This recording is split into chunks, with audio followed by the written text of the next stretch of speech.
Hey, we're on. Yeah. Well, howdy, folks, and welcome to Yesteryear Theater, brought to you by the Grote Brothers. That's us. That's right. And we are your hosts for tonight. I'm Tag Grote. And I'm Rick Grote. Now, normally we do the Western stuff. Tonight is a little bit different. This is Cops and Robbers night. Cops and Robbers, that's right. And lovely tomatoes. Not the kind you eat either, the kind you look at.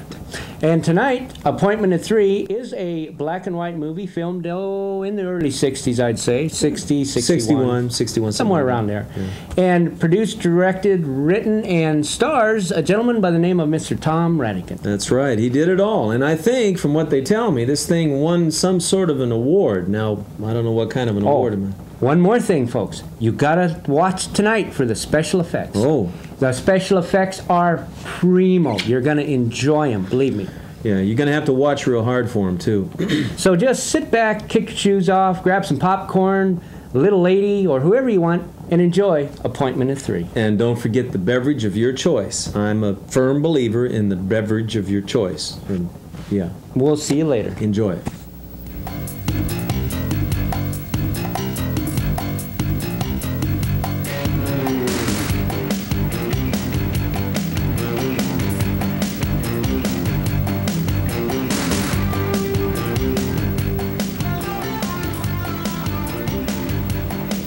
The city can be a tough place to live in, especially when you've had to deal with crime and corruption day after day, year after year, like I have.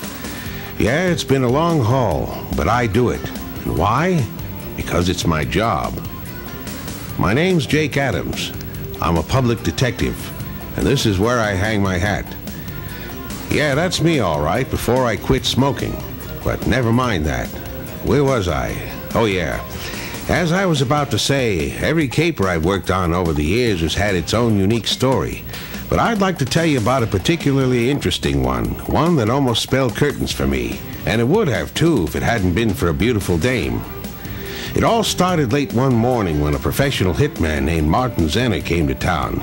We'd been tipped off that Zenner was getting ready to pull off an important assassination attempt at 3 o'clock that afternoon. You know, some high mucky-muck with the foreign embassy or something. Now, although we had little to go on, we did know that Zenner had checked into a hotel somewhere in the city, probably very close to where his mark was, as they say in the trade. But to you laymen, that would be his target, the guy he intended to blow away. Oh, yeah, right. The balcony. Give me a break. The balcony? Well, the way I figured it, he must have walked into the hotel, picked up a large envelope, no doubt containing his instructions and his payoff, then casually sauntered into the elevator that would inevitably take him up to his room.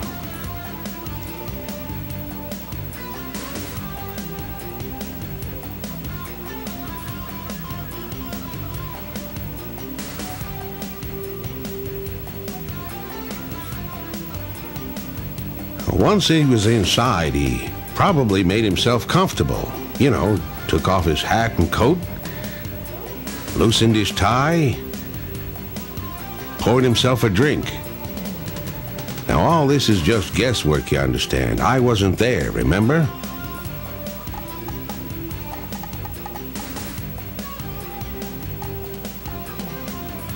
Next, he probably opened the envelope just to make sure he could read his instructions and admire all the money that he'd just received.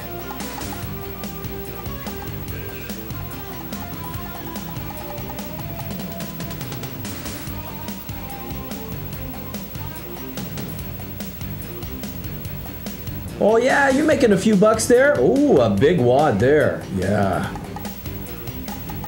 Then, to make sure he wouldn't forget the date, he probably circled it on the calendar.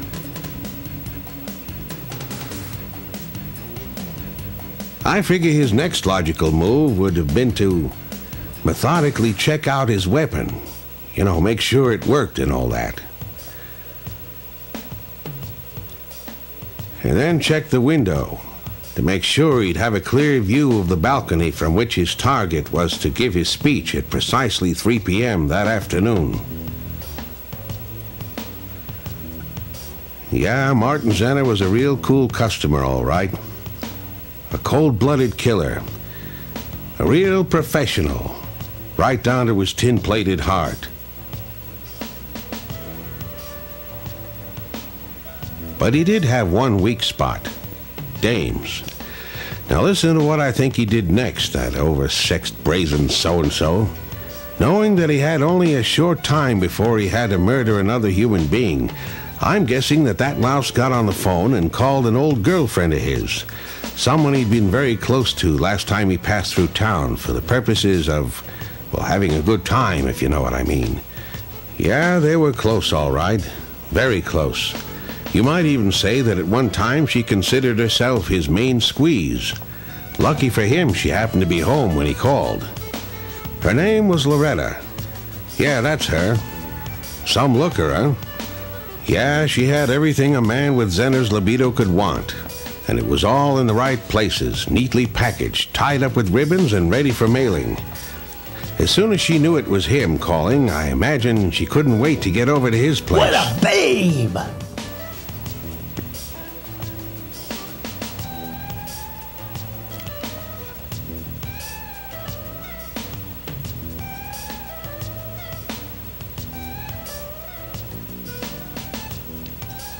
Now, as it happened, coincidentally, at that particular time, I discovered the existence of Zener's girlfriend while going through his file.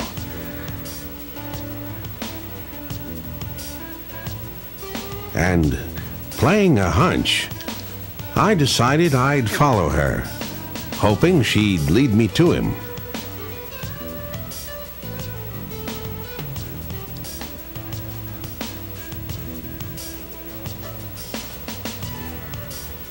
I took her photograph and address, and then headed cross town. We're back. Yeah. Where's the special effects? Oh, hey, there. You watch for them special effects, He keeps folks. promising special effects. Special effects. And did you see the tomato? Oh, I saw the tomato. Oh, they don't make them like that anymore. Pretty I gotta girl. tell you. Well, see, in our time they called them cowgirls. Right. But Right. they're tomatoes in this movie. We hope you're enjoying Appointment at 3 so far. There's lots more to come. But what about where the guy checking? Did you see the guy looking at his gun? Oh, yeah. Hey, I that like is that. some safe gun handling there, folks. That's right. I want to tell you. Yeah. That man knows his stuff. You bet. This man is a professional. He's a professional hitman. That's right. He's a pro. They don't come any better. But watch for the special effects. That's right. Primo. Yeah. More after this.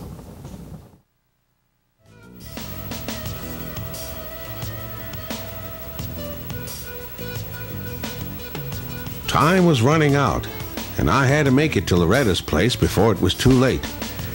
And because I knew the city so well, it didn't take me long to find it. Look out, you're going to break the speed limit.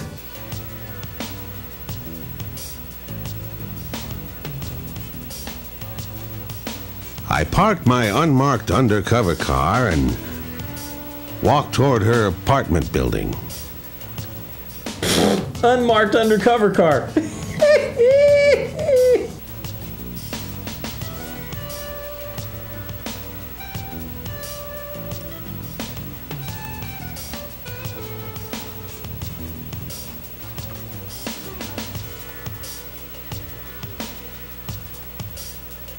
I made my way inside.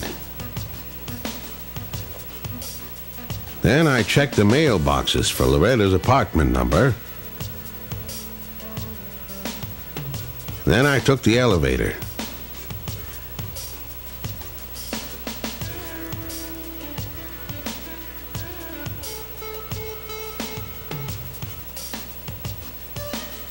You passed her in the hallway. Look behind you. It wasn't until after I'd passed her in the hall that I realized that that beautiful blonde was Loretta. But it was too late. She'd already taken the elevator down, and I couldn't wait for it to come back up. So I made for the stairway, hoping like the dickens that I hadn't lost her.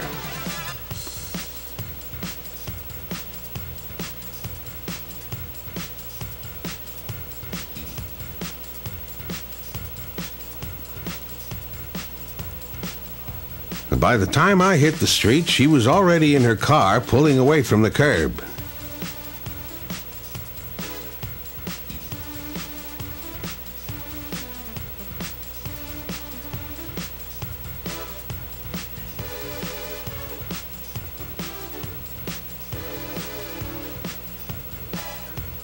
I got back to my car as fast as I could and peeled rubber, determined not to let her get away again.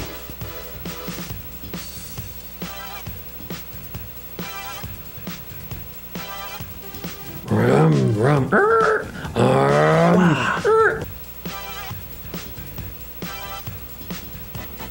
I finally managed to catch up with her, but kept a safe distance away so she wouldn't spot me.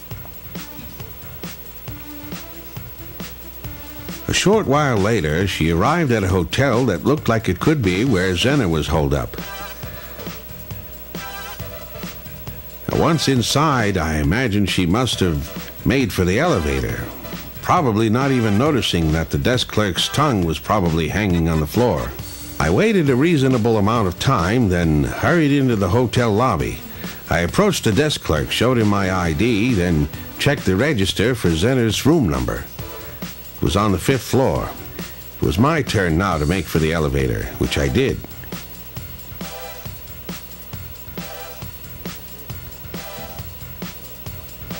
Zenner heard a noise in the hallway, but he wasn't frightened because he recognized the footsteps as being those of his old girlfriend. Now, I arrived in time to see Zenner open the door and let Loretta in.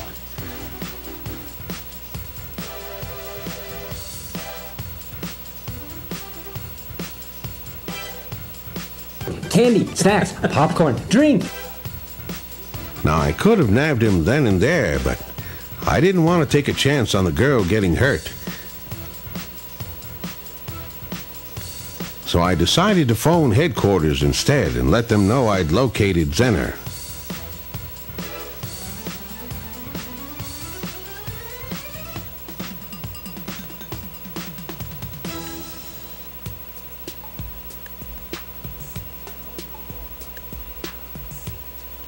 I told my boss I would stake out the place and keep watch until they could send a backup team. You know, the boys in blue in those black and whites. Well, he agreed, so I took a seat and started waiting it out. Loretta and Zenner had most likely had their fun, and Zenner had fallen asleep. Loretta was probably feeling hungry by then and thought about going out for groceries while combing her hair.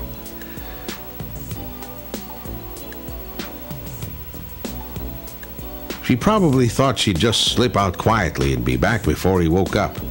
But of course she couldn't go anywhere without first putting fresh paint on her lips. Just like a dame, isn't it? Always have to look good.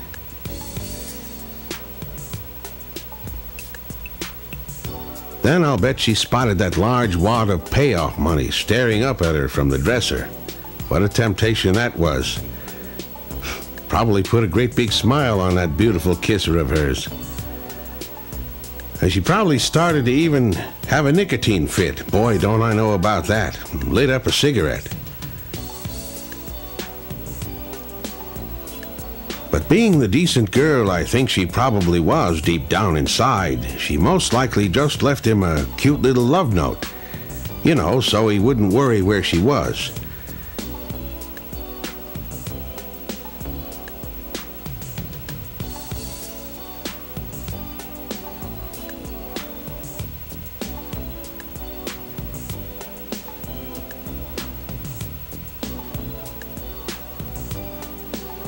And then just took enough of that money to buy the groceries and slipped out the room.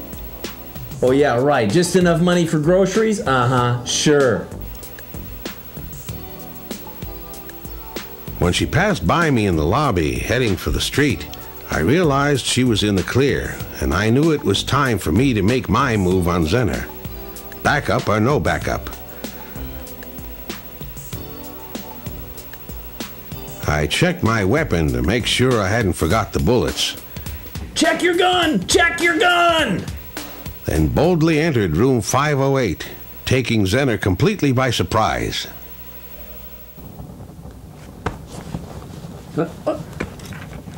Well, now, did you see that? Have you been covering this action here, folks?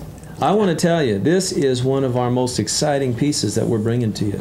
to date. That's right. Did you see? Did you watch for the special effects, folks? I ain't seen no special effects. Did you see the unmarked undercover car? Oh yeah, the unmarked undercover car. The unmarked. Now you know how that car got uncovered, don't you? No. Took the blanket off. Oh.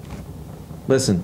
Let's just. I did like the tomato. There was a little more interaction between the girl and the bad guy. I like that.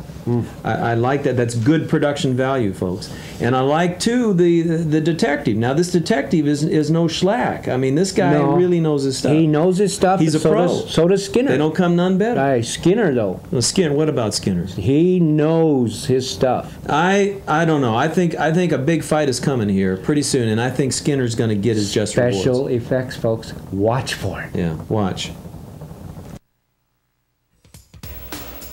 I flashed my badge and pulled my gun so he'd know I was a licensed law enforcement officer with a deadly weapon who intended to bring him in.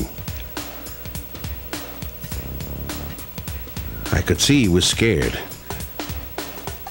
When he reached for his coat, I thought he was just having the chills till that low-down sneak threw his coat over my gun, catching me completely off guard. He managed to knock the gun out of my hand, and we struggled for a few tense moments.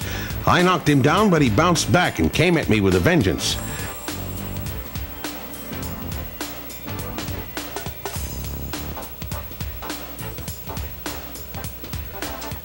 I knocked him back against the dresser, and then he grabbed a whiskey bottle and hit me square in the face with it, sending me down to the floor.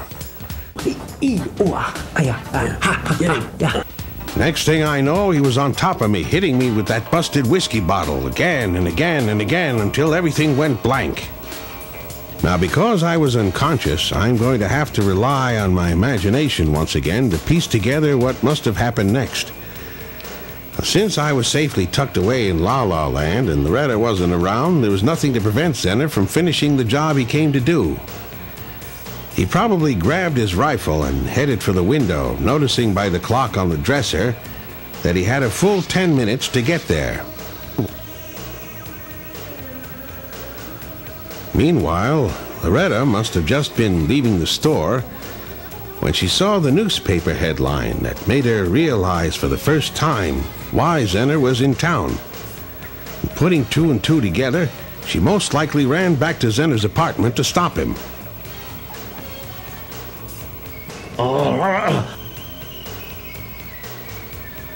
Zenner must have just taken aim when Loretta burst into the room and tried to grab the rifle, only to be thrown to the floor. But this girl was a real trooper. Not to be discouraged, she leapt at Zenner again.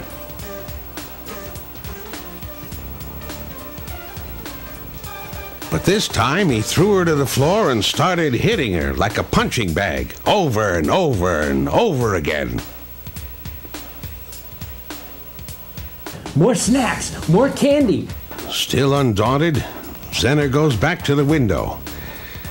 It's almost 3 o'clock.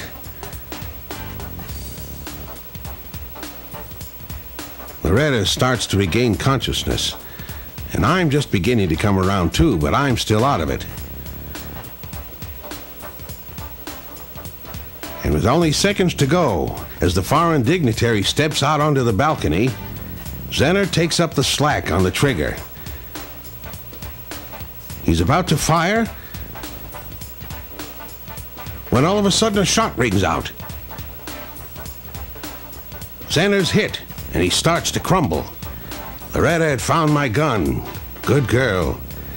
But Zenner's a professional. He's determined to finish the job. He struggles back to the window one last time.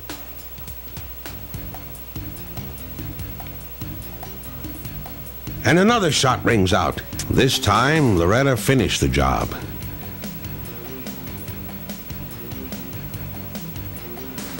I managed to get to my feet. It was finally dawning on me what had happened. I'd like to thank the Academy for this award. I'd like to thank all you little people out there, and of course the director and the producer. The man of La Ranchi Award. Lorord, I said Lorord. The man of La Mancha. The man of Ranchi. It's a raunchy piece of stinking stuff. That sweet, wonderful blonde had saved me, and that foreign dignitary. Yeah, she was going to be all right. Poor kid.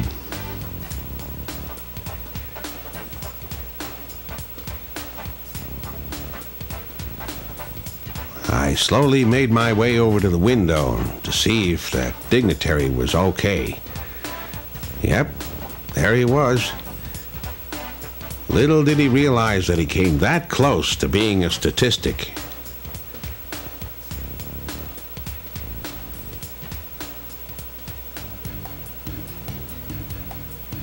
All that was left then to do was to call the boys at headquarters and tell them it was all over.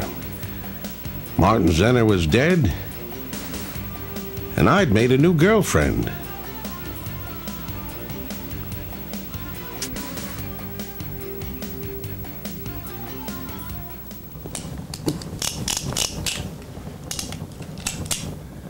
Wow, I mean, I just don't believe it.